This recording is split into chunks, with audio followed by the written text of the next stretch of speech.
And we're live. What's going on, folks? What is going on? How Catfish Weekly was awesome, awesome as always. Lyle did a fantastic job. So did Chad.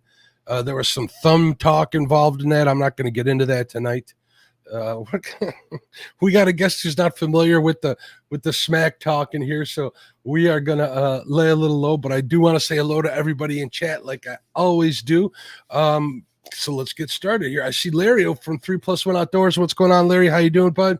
I see Sister Betty Jean Cross in the house. A couple crosses fishing. She is a crew member. Awesome. Thank you, Betty. I appreciate you.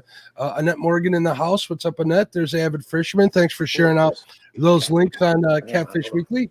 We got Big Skip fishing in the house. What's up, Big Skip? There's crew member Brian B. Catfishing. What's up, Brian? How you doing, bud? Carmel Muncie in the house. What's up, Carmel? How you doing, bud? Catfish Stalker Outdoors with Captain Greg Aaliyah. What's up, Captain Greg? How you doing? Hey, Captain Greg, I'm going to be sending you a message here in like a week or so, bud. I got something I wanted to ask you. Central Valley Adventures, how you doing? We got crew member Miss Chrissy Brown. How you doing, Chrissy? What's up, dear? Thank you for your support. Chucky Morgan in the house. We got Clayton, the fishing nut. How you doing, bud? Dale Hayslip in the house. What's up, Dale? Dallas Libert, I believe it is. Libert, you forgive me. My name is really messed up, so I get that last name card. I think people in chat will explain that to you if you have any questions. David Smith in the house. Denise Morgan in the house. How you doing? We got Dennis Graham, Crappie Time. What's up, Dennis? How you doing? I think that's a new one. We got my buddy Richard over at Fish and Freedom, crew member. Thank you for your support. I look forward to meeting you really soon. We got Fishing and Cooking with Mike Chavez, crew member. What's up, Mike? I'm guessing he's out. If he doesn't have the night off, he's probably sitting in his car waiting to go into work. We appreciate you, Mike. We got Garv Morgan in the house. What's up, Garv? There's my buddy Haz. Sweet doggy. What's going on, Haz? Jeremy Colvin Fishing. What's up, Jeremy? How you doing, bud? You guys check out Jeremy's channel. He got the shaft from YouTube just like Chadwick did. Go over there, watch some videos, give him a sub if you haven't yet. Jeremy's a good dude. He's involved with the SmackDown crew. Him and his son do some cool videos and some fishing. I know his son's doing some football stuff now, but I have a feeling he will come back to fishing. They always do. John Boy's Catfishing in the house. How you doing? Joy Stewart. Hey, Joy, what's going on, dear? There's my buddy Justin's Fishing Fetish. What's up, Justin? How you doing?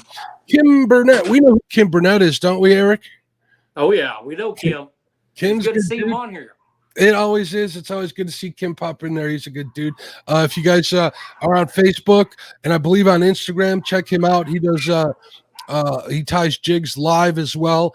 Right before he goes on SK's Crappie Catching Show every Wednesday night, late night. That's 9 p.m. Central Time. You guys can do the math for your time zone. We got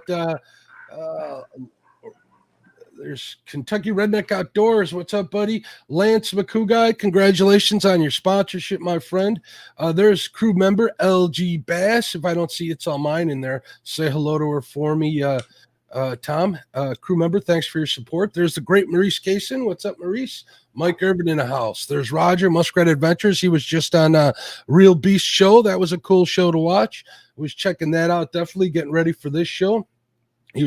They were talking about the better cheddars there for a while and a bunch of other stuff. We got Matthew Schott. What's up, Matthew?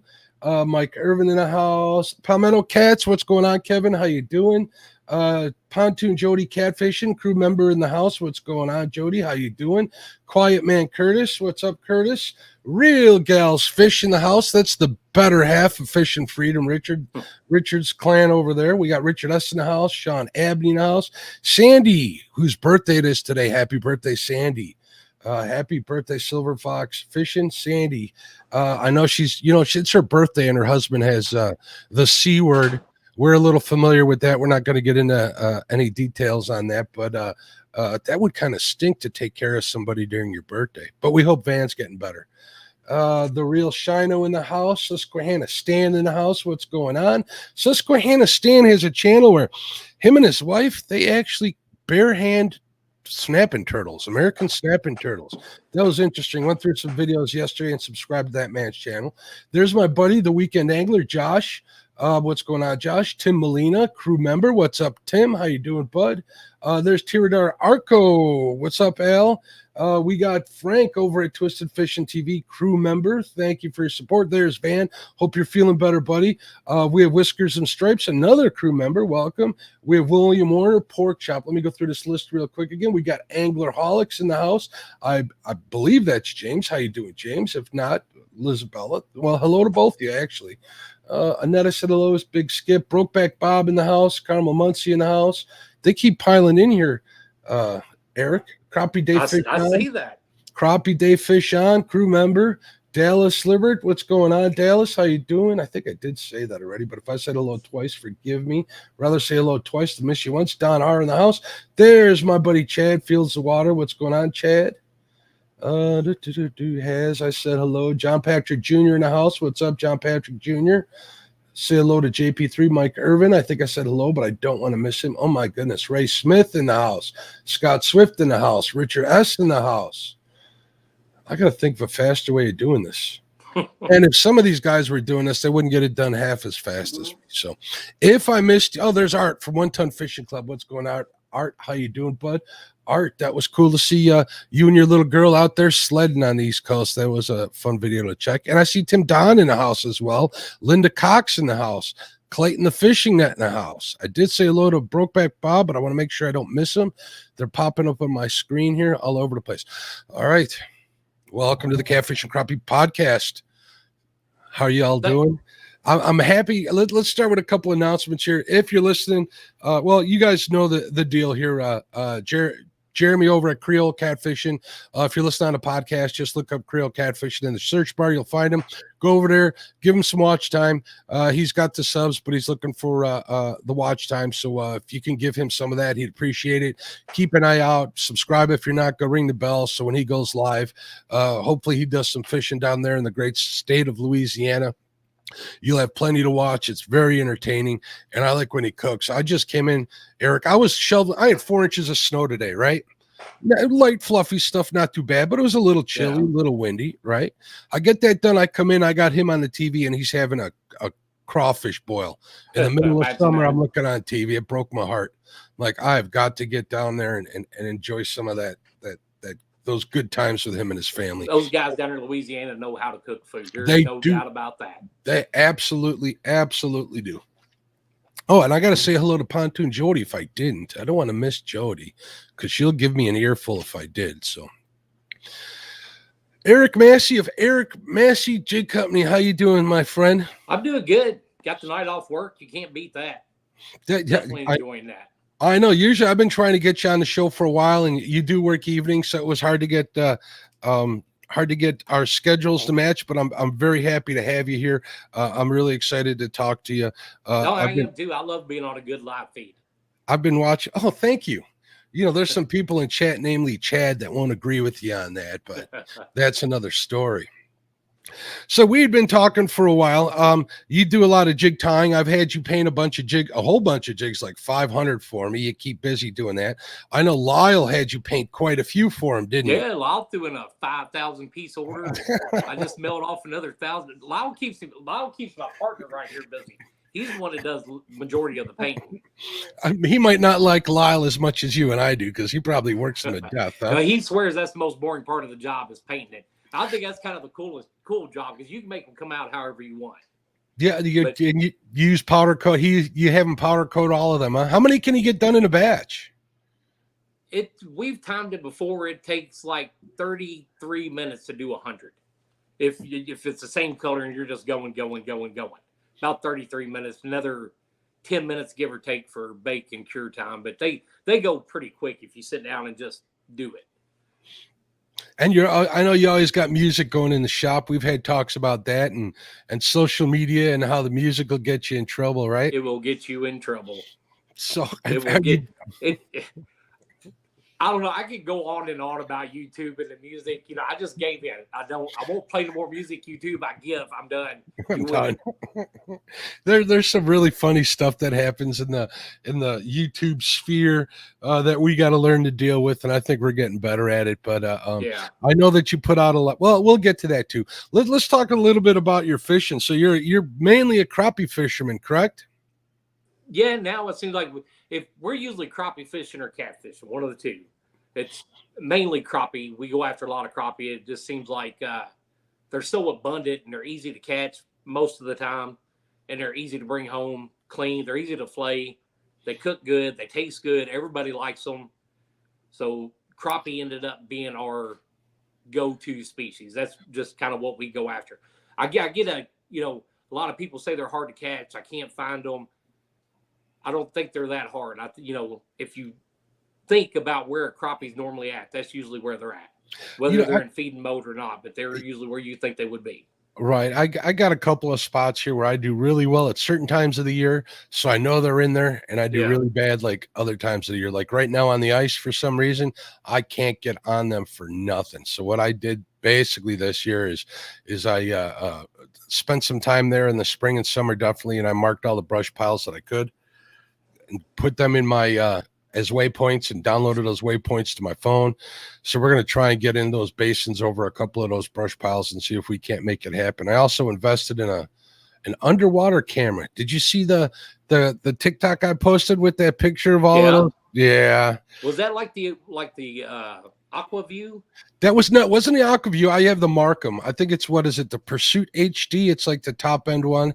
It's like it's a 5-inch unit. It's pretty light. It comes with a bag. You can walk from hole to hole to hole.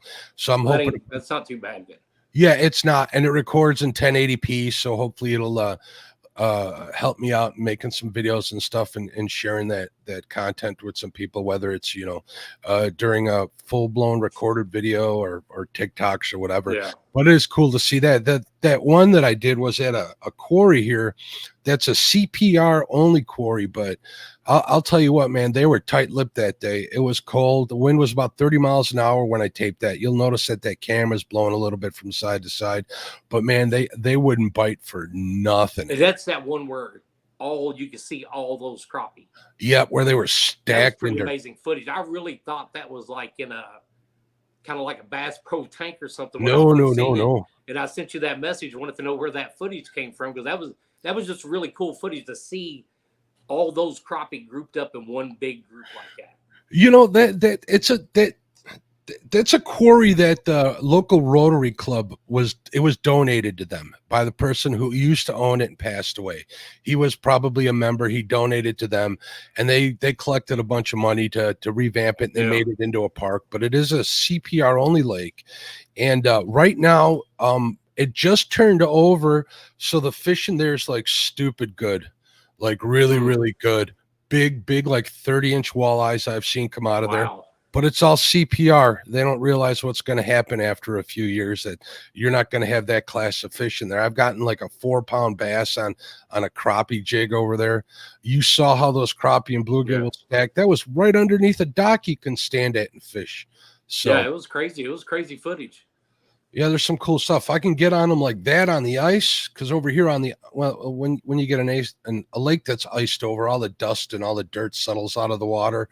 There's no runoff because everything's snow, so the water clears up pretty good.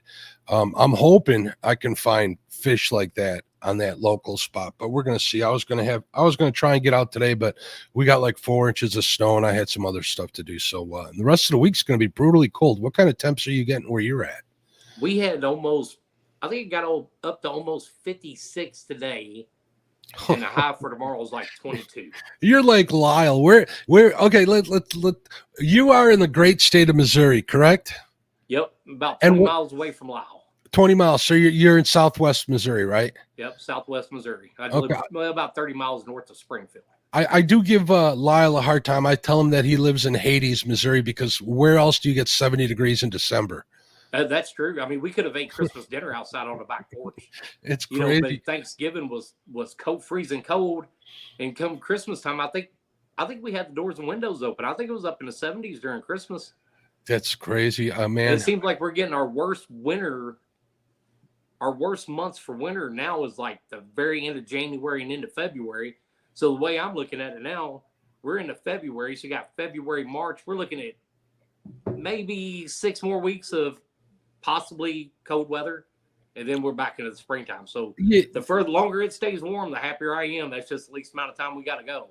we had last time, I think that we had like 70. No, don't quote me on this. It seems like forever. I think it was at the beginning of the November. We had some unseasonably warm temps, maybe even, in October. But it's been a while, so I'm done with winter. We got 6 more weeks left before the thaw pretty much starts to happen, which is good. And I hope to get out on the ice a little bit more than I have been. But life gets in the way. But ice fishing's kind of rough. I got a couple of good spots that consist of like a 1-mile walk on the ice, and I'm not really into that so much at my age anymore. But we're still going to get out.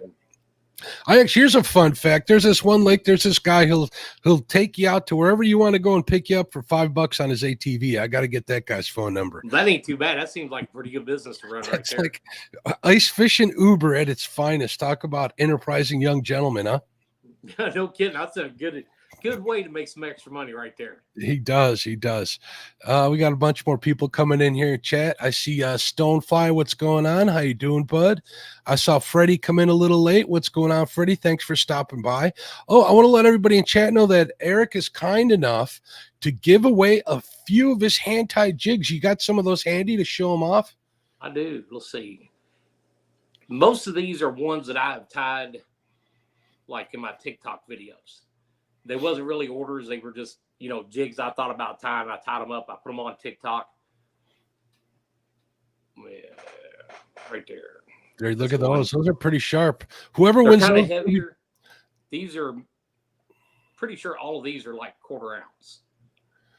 But they got resin-coated heads, resin-coated eyes, a lot of flash in them. Yeah, those are badass. I know what. Just random ones I've tied on TikTok that are hanging up and they need a home. There you go. So we'll do a couple of giveaways. How many of those did you want to give away today? Let's do all. How many packages do you want to mail out? Even better. We'll ask that way. Let's mail out 2 packs. 2 packs. We'll do okay. 2 packs excellent. of 4 jigs in each pack.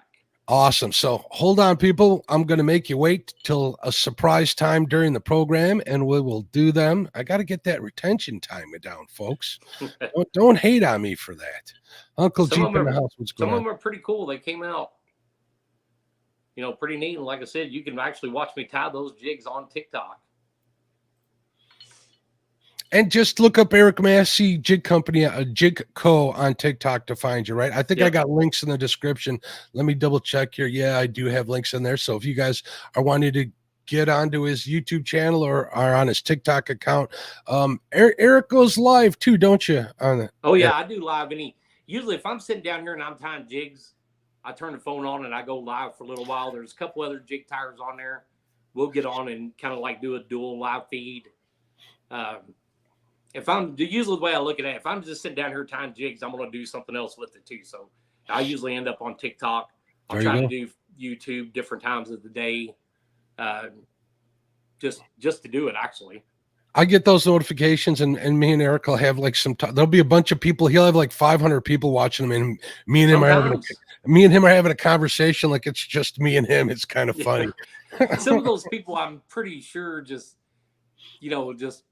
skipping through or something and end up in my live feed, but it seems like I always end up with like 200 people that are kind of following me that'll hang out and actually watch, and they'll ask questions. And some people have never fished, don't know what they are, but say they get mesmerized in the way I tie, the motion of tying the jigs, and they end up getting stuck watching it for usually however long I'm on TikTok.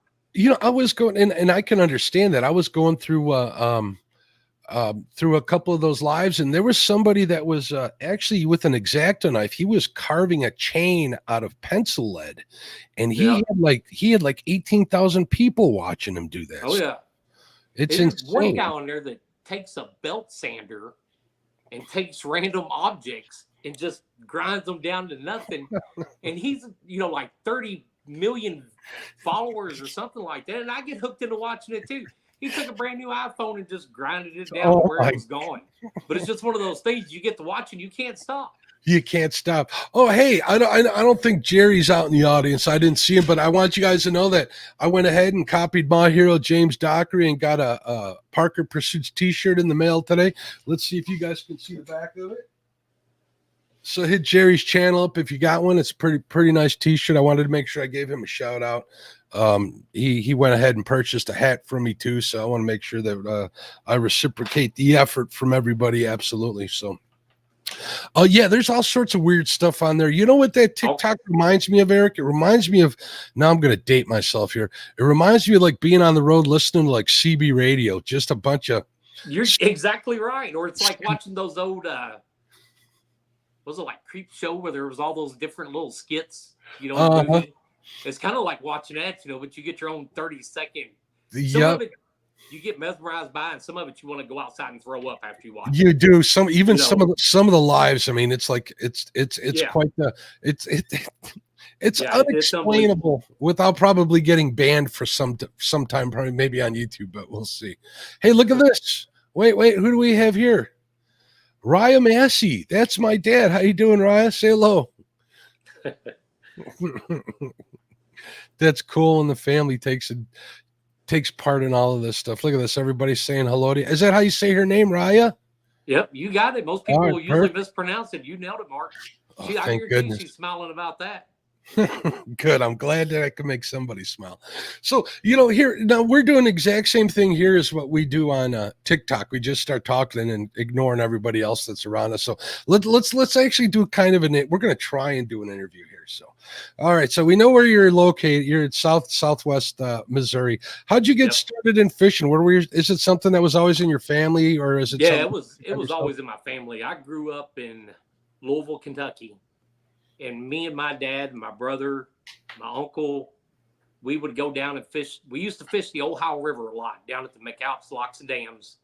And we would go down there and fish for white bass, sauger, walleye, catfish.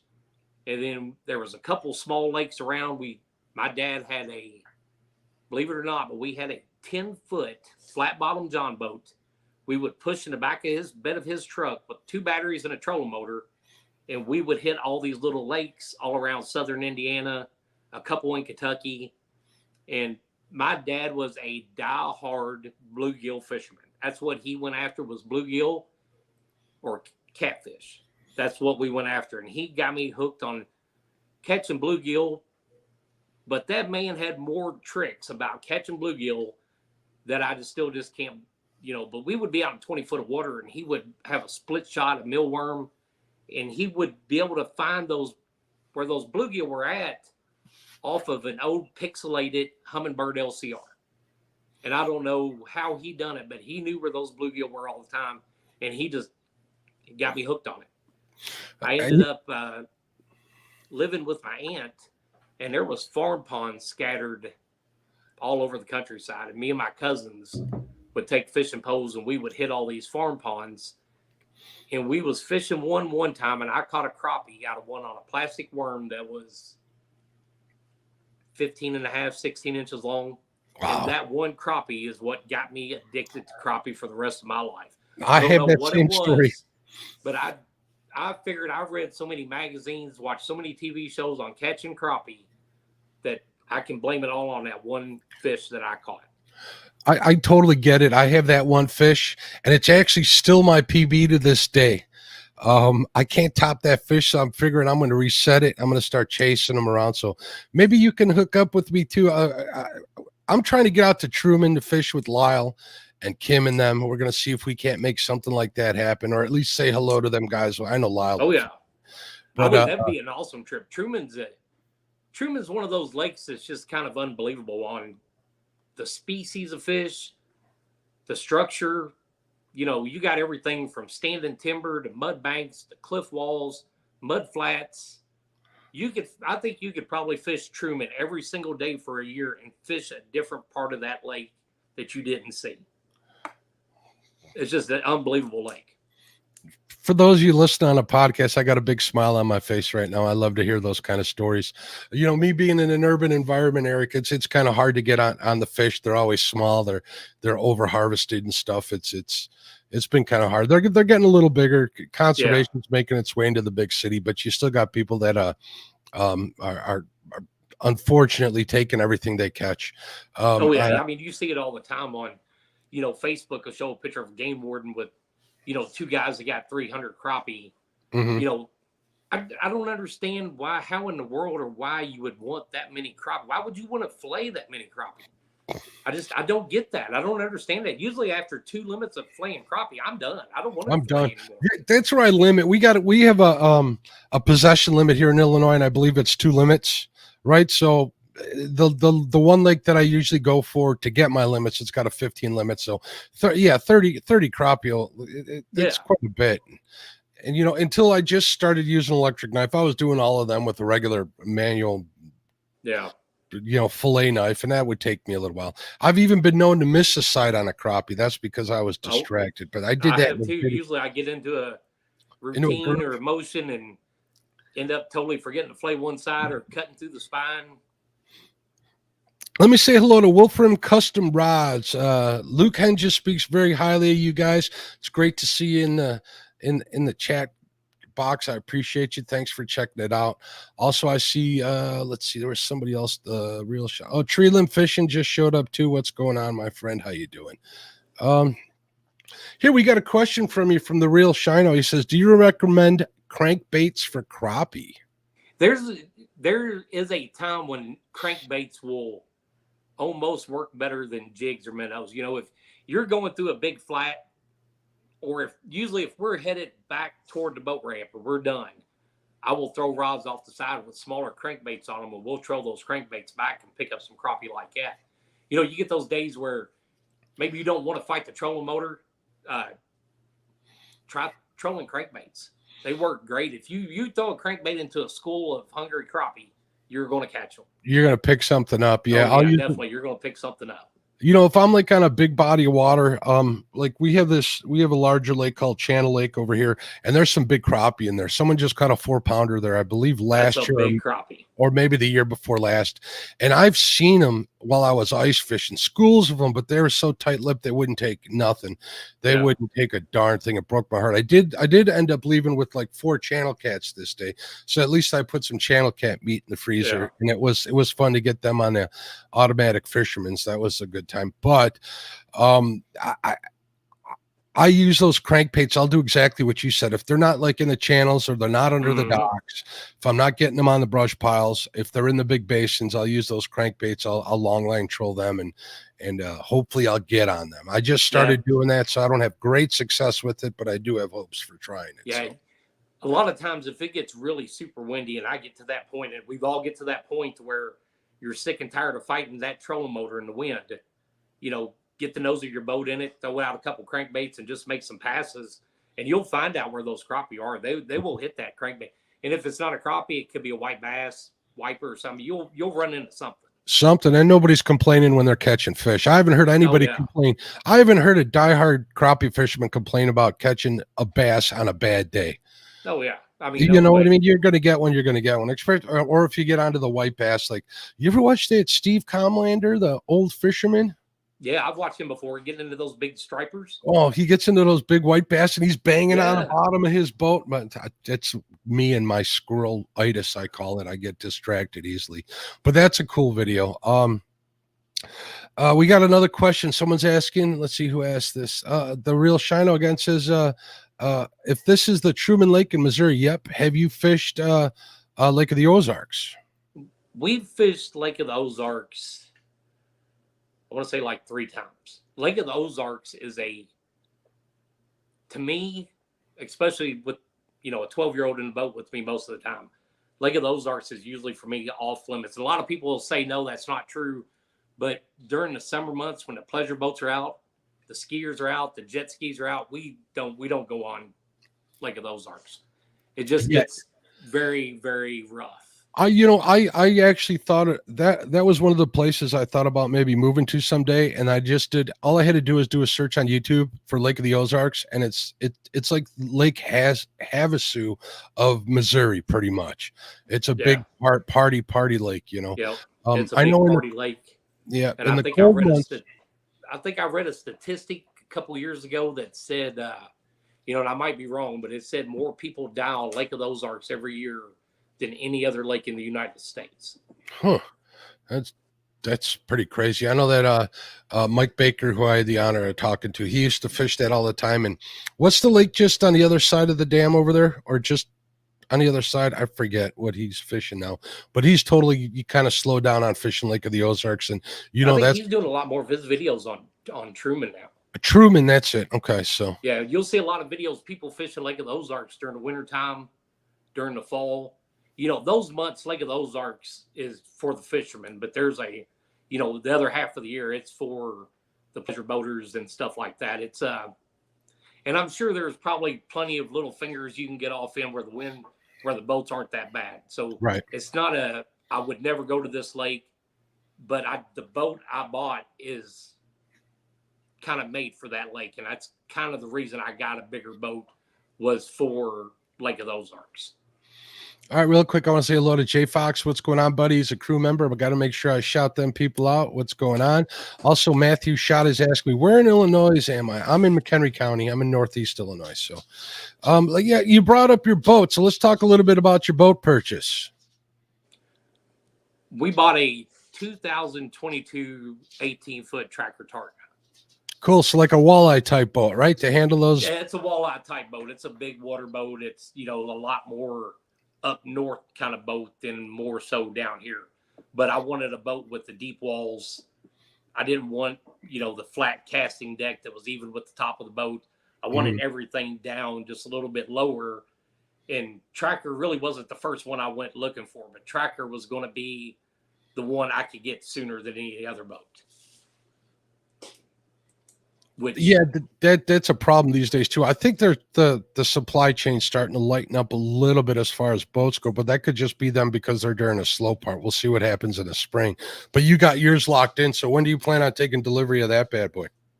Well, they told me 2 weeks ago it was going into production on January 20th. Okay. Now they've had a lot of problems with COVID and all that down here, and a lot of places got a lot of people missing from work, so it could have been pushed off further. I'm not really sure, but that was the last update I had on it. So I don't know how long it takes to build a boat. So I'm kind of guessing maybe mid-February. No, hopefully you'll have it sooner than later. And then did you order all your electronics and everything for it yet? I kind of got to start on them. I didn't want to add live scope and everything like that onto the purchase because I didn't want that financed with the boat. So gotcha. All that's probably going to go on afterwards. But since the boat's already kind of outfitted with Lowrance, I think I might be going with the active target more than I might be with the Garmin. Gotcha. I have a friend, Violet Talley. Violet, if you're listening, shout out. What's going on? She's sponsored by Lowrance, and she keeps wanting me to come out bass fishing with her. And she's got the active target and stuff. So hopefully I'll get a chance at seeing how that works. But I've seen the Lowrance units on like the Crosses boat, and that side imaging is pretty darn good. Yeah. I must say they might just have definitely a larger unit than I have. Might even be a little newer. So I'm interested to see this May what Chad's big 12-inch looks like on his boat. He's running that 12-inch Garmin, so that'll be something that I gear my purchase off. Hopefully he'll I've been asking him to send me pictures, Eric, and he just won't. Of the Garmin? Of the in action. He's been on the water like 4 times since, and he still hasn't sent me side image scan pictures. He thinks I'm going to steal his spot or something. I have yet to be on a boat that runs Garmin Live Scope or any of those. I haven't seen it actually in action, but I've watched enough on YouTube that I think I probably could have figured out the Garmin pretty quick. Now with the Lowrance being a little bit newer, that might be a little bit trickier because I don't see a whole lot of videos up with Lowrance on with them. that. Yeah, I think it's pretty close to. But I've had two experiences with live scope. A buddy of mine has actually the ice unit that he moves like from boat to boat, right? And we'll Yeah. use it when we're anchored up, and it's not as easy as you think it would be, and it doesn't always look as good as they show it to look, but Yeah. it still works. And the one thing that I noticed about it is how much you learn and how surprised I was at like how fast a walleye moves in front of you, or how fast bait fish, like a thing of minnows here. We got a question here about minnows. I figured I'd bring that up, but how fast a school of minnows moves. It's surprising that we ever catch them at all. Pretty cool. Shino says, fathead minnows or shiners? What do you like using? You're asking a jig maker right there. You know that, right, Shino? But there is a time, usually when me and Zach are out fishing, I start in the front of the boat with jigs. He's in the back of the boat with minnows. Okay. We compare on who's catching what the most. And if I'm catching them on jigs, mainly he'll switch to jigs. If he's catching them on minnows, I'll switch to minnows. There's times where you cannot beat live bait. I don't care whose jig you got. Sometimes live bait is just the way to go. And down here, you can't find shiners anywhere. It's fathead minnows or nothing. That's usually your choice. I picked up actually yesterday I picked up a dozen shiners just at like $1 a piece, mediums. It was crazy. Yeah. They're getting out of hand. I miss fishing with shiners. Yeah. When I'm getting on that spring crappie bite, I'm cleaning them up, and I'm finding 3-inch shad inside of these. Oh, suckers. yeah. They are not shy. And shad's an inch tall at 3 inches, right? Yeah. That's a pretty big profile. We flayed up some last year, and we were pulling other crappie out of the bellies of crappie. Oh, That's really? how hard they were feeding. They were like 2.5 inches long. It was, just a little bit bigger than crappie fry, but their bellies were full. I don't know if they hit a school of little bitty crappie and they just wiped them out, but we had 4 or 5 we flayed open that all had bellies full of little crappie. Now, Richard S. says, I've caught massive crappies trolling for stripers on live alewives. I don't know where you're at, Rich, but I know our alewives have kind of a green tinge to them a little bit here on the Great Lakes, if I'm not mistaken, if I remember correctly. And that looks like chartreuse, and chartreuse is a hell of a color for crappies, so I don't see why they wouldn't hit them. But yeah, they'll hit big baits. They definitely will. They're usually not shy. When they got that feedback on, they're good. They're either really got to finesse them, or you can hammer them with some larger stuff, which is when the crankbaits come into play, I imagine. Yeah. So, okay, we got people talking about other stuff. 3+1 says crappie fishing in Mississippi and Alabama. Look, great crap. There's so much good crappie water south of me. Holy smokes. Man, you got them, good... Eric. Everybody loves crappie. I got to do more of these crappie feeds here. Yeah, crappies, you run into so many people crappie fishing now. It don't seem like it was like that, 15 or 20 years ago, but it seems like every boat you run across now, they're usually crappie fishing. It's almost like crappie fishing now is where bass fishing was 20 years ago. Well, there's a lot of competition catfish tournaments out there, right? There's some big ones and stuff, but the only, if I'm not mistaken, only second to bass is the crappie trail. Am I wrong or what? No, I think you're exactly right. Yeah. I mean, you got, Wally Marshall's tournament coming up this October on Table Rock Lake. That's a $300,000 crappie tournament. That's crazy. That's crazy. 10 years ago, there was no such thing as a crappie tournament like that. All right. I mean, I wonder how many places they pay out for. We'll talk a little more about that. So a local crappie tournament, maybe I'll be able to get on some of that. I just don't have the room for a big old catfish tank on my little boat, but I can stuff a bag of crappie in my live well, no problem. Yeah. But it's kind of getting to where, you got, if you don't have some kind of live scope, some kind of technology on your boat, it's got me to where I'm afraid to even fish little local tournaments anymore. But there was, I just seen a thing where some guys won a $10,000 tournament in a flat bottom John boat and jigs they didn't even know the names of. Hats off to those guys. I'm glad to see they did that. So glad to see they did that. I saw that too. I actually posted it up on the Catfish and Crappie Facebook group. I saw that post, and kudos to them. I also saw stories in the past of some like little old lady down in the South winning catfish tournament with a cane pole and and a can of worms, stuff like that. It's hard to beat live scope, but sometimes luck favors the ones who try, you know. Sometimes it does. And It does. And these old timers, I mean, they didn't fill their freezers. You know, of course, we want to promote responsible harvest whenever we're talking about harvesting fish. But back in the day, they were trying to fill their freezers. And the only way they did that is by learning the craft. And they got pretty darn good at doing it. So, yeah, it you know, even though you're fishing with Garmin or you're fishing with Active Target or something like that, you still got to make that fish bite. You know, so I agree with the Garmin guys that it's not a guaranteed foolproof way to catch fish every time you go. But if you're fishing a tournament and you're looking at that live scope and you know there's a 2.5 pound crappie in front of that log, you know, you're probably going to work him over to you either spook him out or you catch him. You want to reach out, touch his nose with that bait. Yeah. But to those guys that done that and won that tournament, hats off to those guys. That kind of brings a big smile on your face knowing just two old Joes went out in a flat bottom John boat and won a $10,000 crappie tournament against guys in $100,000 bass boats. You know, it's pretty neat. I got a comment here. I'm running a little bit behind on highlighting these comments and stuff. We're doing exactly like we always do, getting carried away with each other, but that's okay. This is my show. I love y'all, and I am going to give away some jigs here, so sit tight. Hopefully you guys are being entertained. Rich S says, Lund, Alumacraft, but Tracker's okay. You know, I've had some experience on that exact boat that you're getting, and it's a great boat, you know. Lunds are way high dollar. So, yeah. You know, my dream boat's probably right in the middle. You know, a Lund would be they got that Fisherman, which is crazy cool.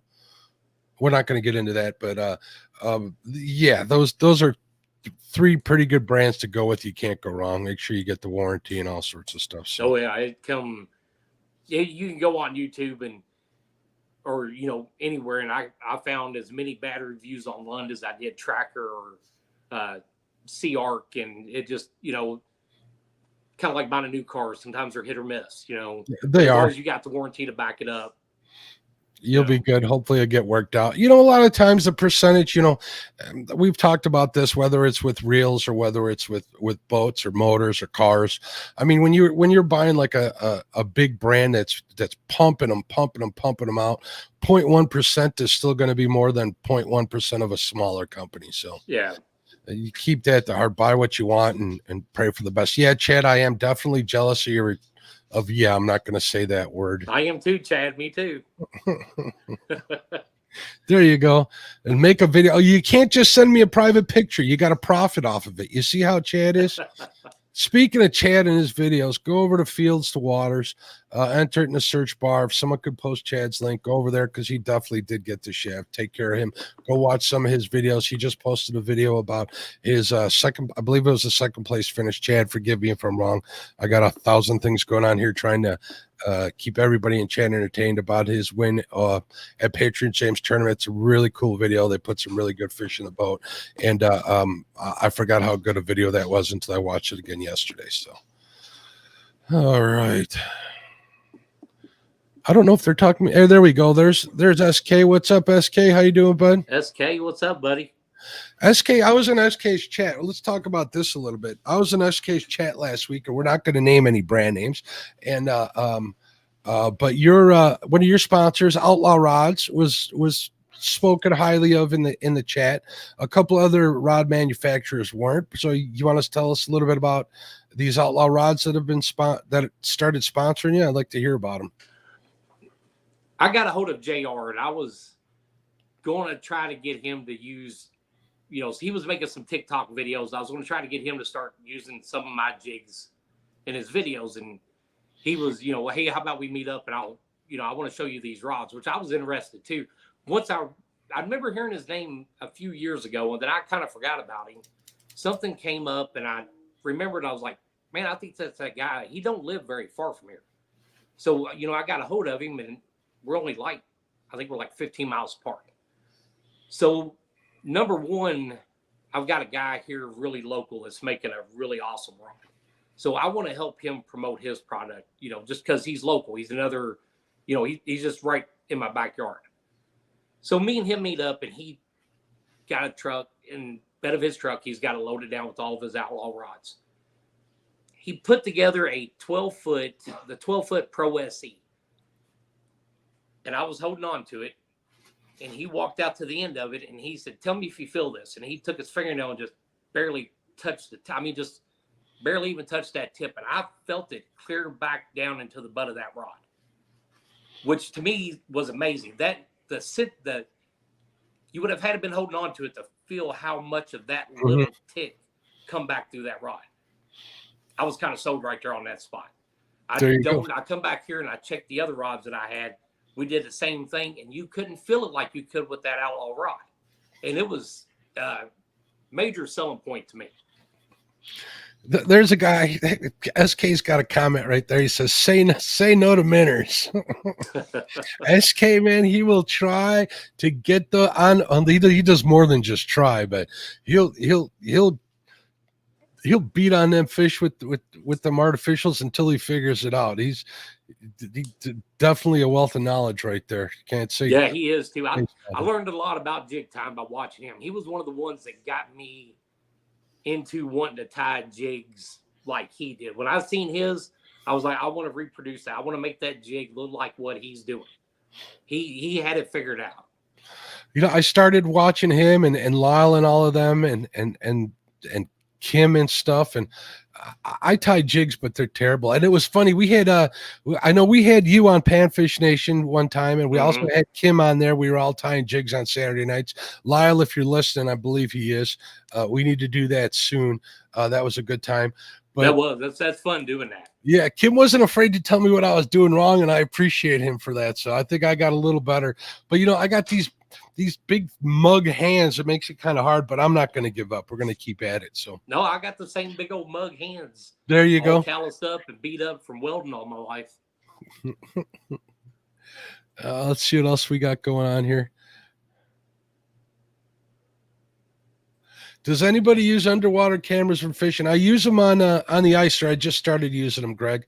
They're pretty cool. If you check out the shorts on my channel, I actually got one posted up there that shows a whole mess of crappie. So pretty cool little short. I'm pretty proud of that. Even I gave a snapshot of that to Lyle. That's what he uses as his background for Panfish Nation, and I'm proud that he uses that, definitely. So we got Catfishing with Kaz in the house. What's going on, Kaz? She says, I love to fish for crappie. So are you using the long rods when you're fishing for them? We use the shortest rod we use most of the time is a 10-foot rod. And the only reason we did that, we was fishing around a bridge one time, and we was using shorter rods, and we would catch one fish off a bridge pillar, and then the rest of them just kind of disappeared. And we would fish all those bridge pillars. Well, I was kind of curious if we were spooking them off that bridge pillar by getting too close. So I had a couple old 10-foot B&M rods, and me and him took them back out the second time. And it helps keep about a 10, you'll keep a 10-foot distance from what you're fishing by. And it just seemed like we done so much better having that 10-foot distance between us and a bridge pillar or us and a stump. Something like that. And we mainly vertical jig fish. We don't very rarely cast to them. Mm-hmm. But the 10-foot rods, I think, make a big difference sometimes when you're crappie fishing. You know, I was actually listening to an audiobook on crappie fishing in the last couple of weeks. I go through winter's my time to kind of brush up. If I'm not fishing, I'm trying to read or learn about it, and not just through YouTube. Everybody's got different stuff, but I kind of have a few of my favorite books. I couldn't tell you the name of this one, but it's not the greatest book, but there's some good tips in there.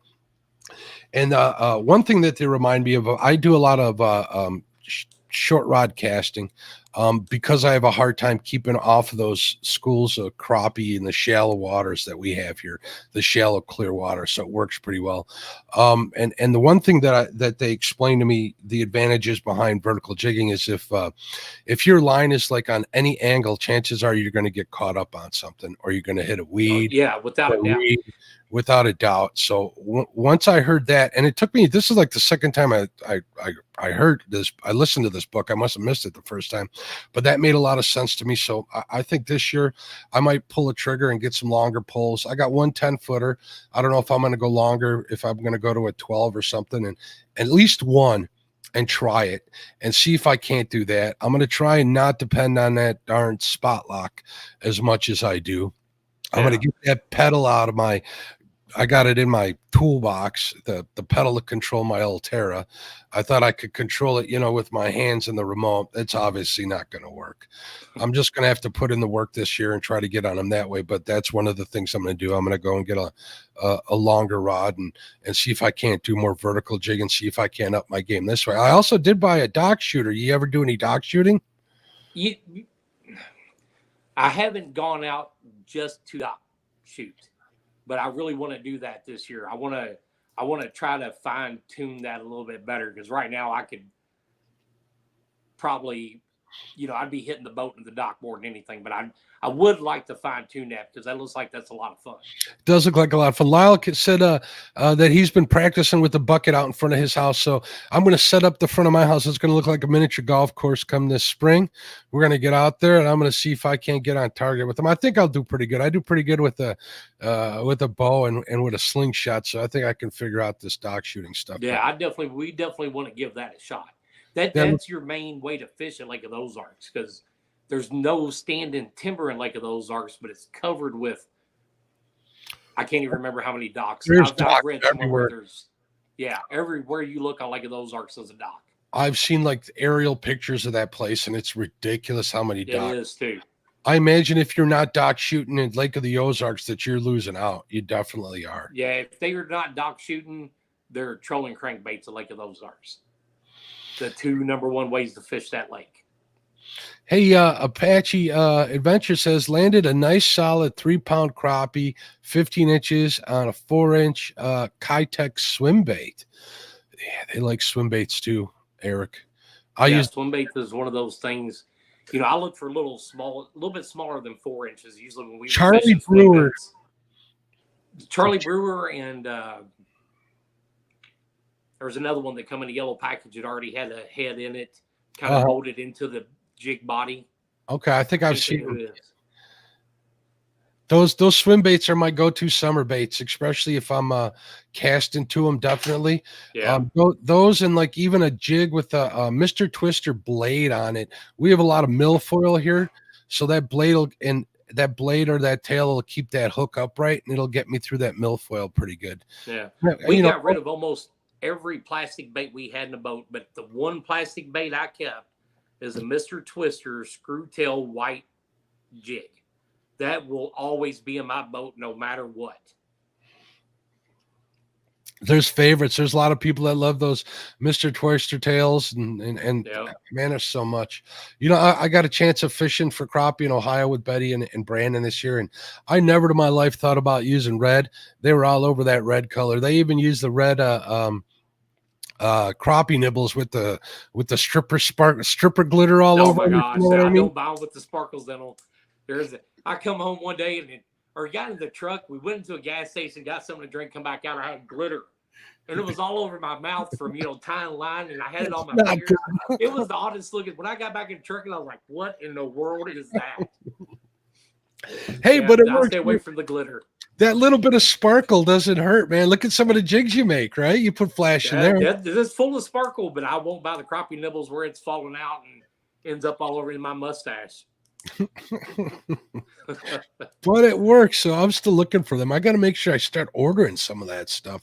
It's getting to that time, people, where it's like, ice fishing stuff is hard to get towards the middle of the season. You don't want to do that. Yeah. Start stocking up on your crappie gear. I'm sure Lyle and James Dockery will be more than happy to help you make some purchases. They always are me. So send them your requests for aid. So and now they're giving Chad some business about losing rods. Hey, everybody in podcast land, that Chad from Fields to Waters threw a perfectly good rod in the Ohio River. So yeah, we're definitely going to try one of those longer lines. What are you using for reels, or are you like SK of the school that it really don't matter? Just the line. I'm kind of like SK. The reels to me are disposable. I would rather go with the cheap reel and the more expensive rod. It don't seem like it matters what kind of spin cast reel you buy nowadays. You're going to get about a season's use out of it before the spring and the bell breaks, the bearings in the reel come apart. Usually the ones I get are flugers. The I flugers, the think they were cheap like ones. $30, $40 a piece, Yeah. something like that. When I buy them, those are usually the only ones I get. I got in the habit every year. Bass Pro / Cabela's, they have a sale on those Fluger XTs, but I'm still casting. That's kind of that might even be too good a reel for a line holder. That'll run you like $60, but they're pretty decent reels. But then again, I am casting. So, what size reels are you using even for the quote unquote line holder? They were. I want to say they were like, I can't think of the number it was on there, but they were the smallest Fluger reels you could get. And last year we started testing some of those. Mr. Crappie makes one, and it's just a round, looks like a fly reel. Mm-hmm. And that's all it is. The more I got to thinking about it, I don't need 175 yards of line in my reel when I'm only using it 20 foot deep. So they hold, I think they might have hold like 50 yards of line in them. Mm-hmm. And I just set the drag reel loose and pull the line out. And I'm kind of using it more like a fly reel. All my crappie spots got channel cats, man. They'll wreck my 4-pound test. I'm thinking about making the change over to, actually, I think I am going to make the change over to like a 10-pound braid and see what that does. But man, them little 1-2 pound channel cats, they will. There's no doubt. That 4-pound test, they're fun to catch. Yeah, but, they're fun. And it never fails. At least 3 or 4 times a year, one of us will hook into, a 10-pound channel cat on 4-pound line, and the fight's on. It's cool. It's fun to see the look on his face when a 10-foot rod, 4-pound line, and a 10-pound channel cat. I mean, it's going to tear everything in a boat up. I saw SK get a big old blue on his 10-footer. I think a 10 or 12-footer on one of his videos. That was cool to watch him. That took up like the whole video. That took him a while to get in. That was a good time. So, Avid Fisherman does have a question for you here. Does Eric make rosy red minnow jigs? You can make any color you want, right? Yeah, I mean, I make a lot that are red. I'd have to see a picture of the rosy red minnow jig. I'm pretty sure I could probably duplicate it.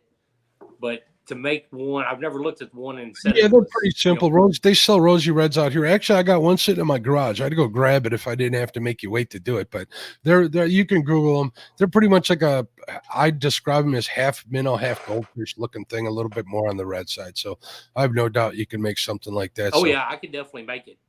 Since Avid is asking questions, how does someone contact you about having you make them some jigs? I know you're real busy, but I want you to be really, really busy. The best and easiest way to get a hold of me is through Facebook Messenger. I don't have a website, and the reason I don't have a website is because almost all of my jigs are custom order.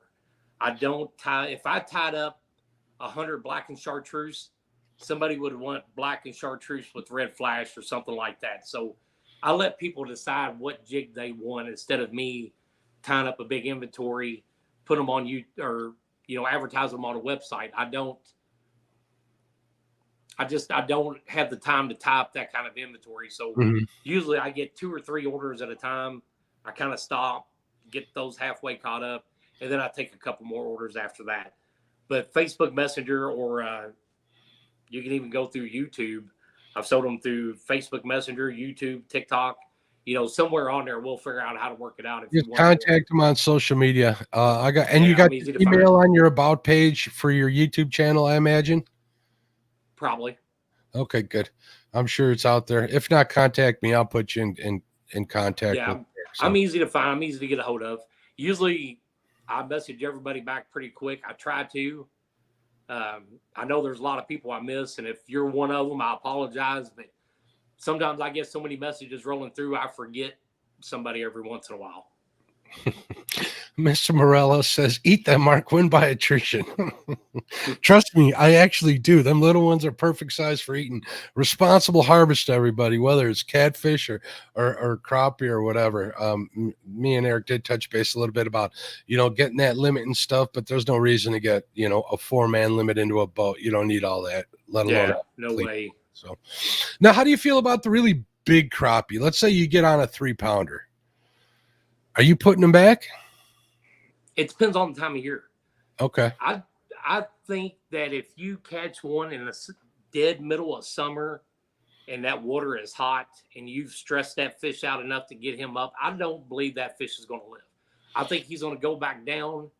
And I've heard this from a couple wildlife biologists I've seen on YouTube. They say if you catch 3-pound crappie, eat that 3-pound crappie. But if you're taking live scope and you're going out and you're targeting all those 3-pound crappie, that's not a good thing. It's probably doing more damage than eating that, 1 or 2 3-pound crappie. I think there's so many crappie in the lake, and I think live scope has proven that I don't think you're going to kill the population by eating, those 2 and 3 pounders on occasion. I don't think, it kind of depends. If that fish looks like he's stressed when you get him in the boat, he's probably not going to live. Yeah. Even if you see him swim back down, a couple days later, he might be floating somewhere else. I also, crappie has I've had this conversation with Dockery a couple of times, and crappie has, X amount of years that it lives. When they get to be that size, they might only have like a season left. They might not have that left in.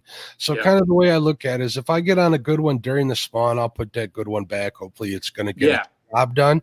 But if I get it post spawn, man, it's going in the pan for the most part. You catch part. that big old female during the spawn, his belly's just swollen, put that one back. Yep, exactly. That one's getting ready to lay eggs. I would definitely put that one back. It's late in the summer. It's August. The water's 87 degrees, and you've just pulled it up out of 25 foot of water. Chances are, I don't think that crappie's going to make it. Yeah, that's another thing. I know a lot of guys, and flopping crappie, he had mentioned another good point about deep water crappies, especially when he's ice fishing. If he's pulling them in, I think he was saying 30, 35 feet or more, they're pretty much done after that. Yeah, they're done. So you pull a crappie up that deep. Yeah, so he tries not to do it. So that's another thing to keep into consideration. You don't want to put anything back that's not going to make it. That's just a waste. And again, I've seen there's a lot of lakes in Texas that you have to keep the first 25 you catch just because of that reason. Exploded air bladders or eyeballs pop out. And I can't remember what lake that's at, but I know there's a couple in Texas that you have to keep the first 25 you catch. Huh. And that's true with perch too, especially up here in some of the big deep lakes in Wisconsin, like on Mendota. There's a huge big jumbo perch population there, and these guys are catching them in 80 feet of water though, Eric, and they're not surviving. They're dead by the time they come to the surface. They're pretty much done. So yeah, that's an awful long way to pull a crop or any kind of fish out of the water. Twisted Fishing says 6-pound mono will handle those little channels. You're probably right, and I've used 6-pound mono. I just can't cast as far. I get an extra 10 feet out of 2 pounds less. I don't know if it's probably just me. So Captain Greg wants to know if you have a YouTube channel. You do, right, Eric? I do have the link. Yeah, I got a YouTube channel. It's fired up. Eric Massey Jig Company on YouTube. I think I'm up to 170 videos on that. Pushing, I can't remember. I think I might have hit 7,000. I think you were just shy of that, weren't you?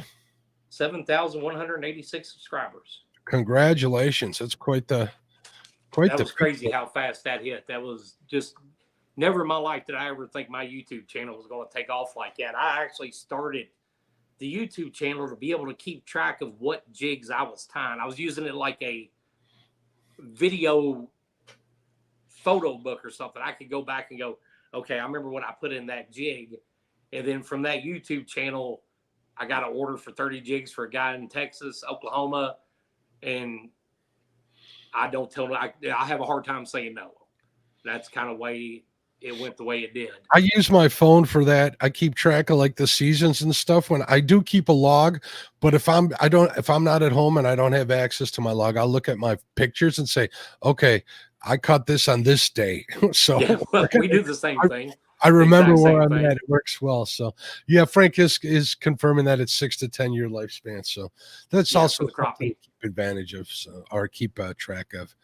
All right, cool. So I think we're all caught up in chat. Did we not mention anything we were going to? Oh, you're starting a guide service, aren't you? I'm thinking about it. I'm looking into it. And that was kind of the reason of getting the bigger boat. I wanted a boat that was safer for anybody else I took out on it.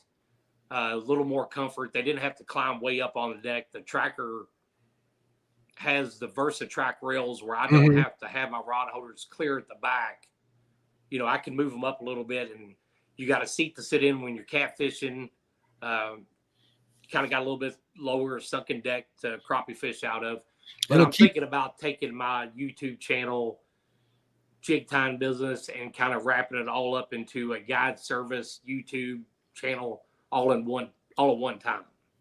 That's a good way of doing it because you got to create those funnels, and Yeah.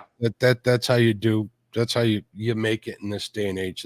That's how you would always be able to make it. So, Avid's Yeah. been posting your link out. Thank you, Avid. We I appreciate. appreciate that, Avid. Thank you. I think that's it. So, what do you say we give away some jigs? Let's do it. All right, guys. Everybody ready in chat? We only got 72 people left in there. Do you want to get some custom hand-tied Eric Massey jigs? Enter in hashtag Massey, just like that. Here's your chance to win some really cool jigs. Let's see if we got some people in there entering. Hope I didn't mess anything up. Hopefully I'm on the right one. There must be a lag here on YouTube. There we go. Here they come. They're coming fast and furious. They are too. Fast and furious.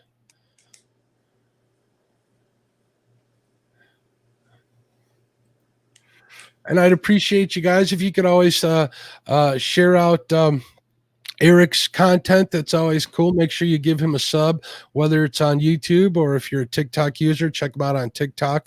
He'd appreciate every single one of them. Yep. Definitely does. Here we go. They're piling up in here. Look at this. People want some jigs. They love free stuff, Eric. They love it. Who don't? I even do. I do too. I'm tempted to enter myself, but I'm going to let do it. No, I'm going to let that. I'm going to let conflict of interest. I'm going to let them win it. I want to take care of my viewers. Chad's in on it. I'm waiting for D to get in there. I do want to say hello to D and Alyssa. I want to say hello to Katie. Make sure I say hello to Cindy.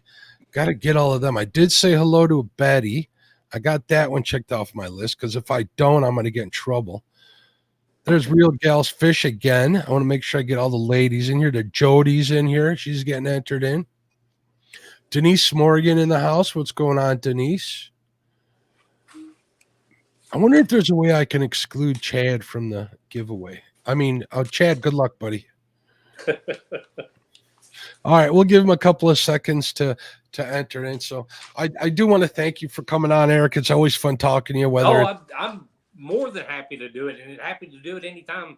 If I'm free and I'm at home, I'm definitely always just consider me volunteered for it. Same way with Lyle's show too. I'm always anytime. Cool.